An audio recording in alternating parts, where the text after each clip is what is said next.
Okay, quick update on the progress with our water wheel. So we've taken it out the channel where it's been spinning for about 2 years, doing nothing, getting damaged by ice and all that stuff. So it's all right, it still works, it still spins quite nicely. We've re-shimmed it all on the mounts down there, and we've greased the bearings in here a bit more, so they're really nice and free. They're all waterproof, so they're good. So we've started off with the gearing up to fit an alternator. So we're going to be fitting a normal commercial lorry alternator, 24-volt one. This is about, I think it's 90 amps. We won't be using anything like that or producing anything like that, but it's there. So we're in the process now of building the intermediate shaft. There's a bit more to do with it, but basically, well, this is all we had last time. We didn't have these sprocket carriers on. The sprocket carriers, these are to fit the sprockets, obviously. And these are standard off-the-shelf go-kart sprockets and sprocket carriers, and they slide straight onto 30mm shaft, which is what that is. So I think go-karts must have 30mm shaft, but you can also get 25mm shaft, which is what this is, which means we could buy a 25mm one for there and fit a sprocket on there. They're not actually fit just now, but they're on. And then you just use the standard 219 go-kart chain, which will be fine, I think.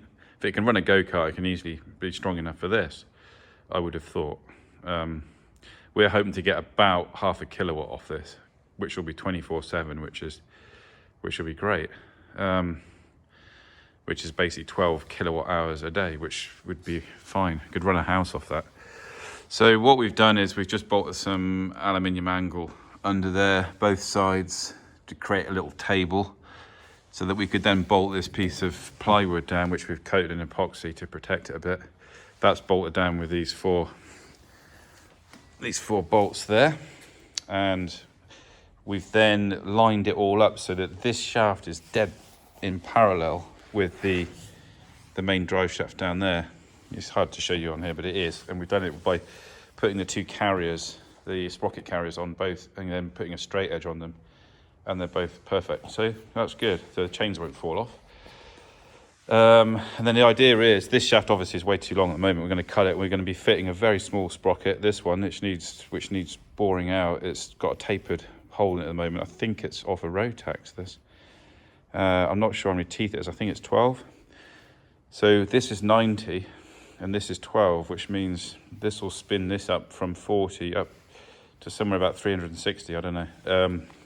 We've got to then obviously fit this onto this shaft. So we'll get this turned down to fit the new hole on here and possibly just tack weld it on. I don't know. Through these two pillar bearings, which are brilliant, and then onto the 25mm sprocket carrier there with another big sprocket on there. So obviously we're going to build a frame up here, and the alternator down there will be mounted up here with another of these on it. I think I've got another one somewhere down there. And that will then obviously spin it up again another 8 times or something. So this will be up here somewhere. The alternator will be sat here. I think the alternator's going to be sat here. It might have to be sat that way because it only spins a certain direction. And we haven't quite worked that out yet. But it doesn't matter. We can put it either way. It'll be fine. There's not a lot of clearance there. I mean, it can go over a bit more. It would if it would come through, but it won't. But there is, yeah, we can push that in a little bit tighter. There's a bit of a gap down there, but yeah, it's good. It's all good. We're really chuffed with it. So yeah, that's all for now. Update soon, and we'll show when we've got a bit more work done.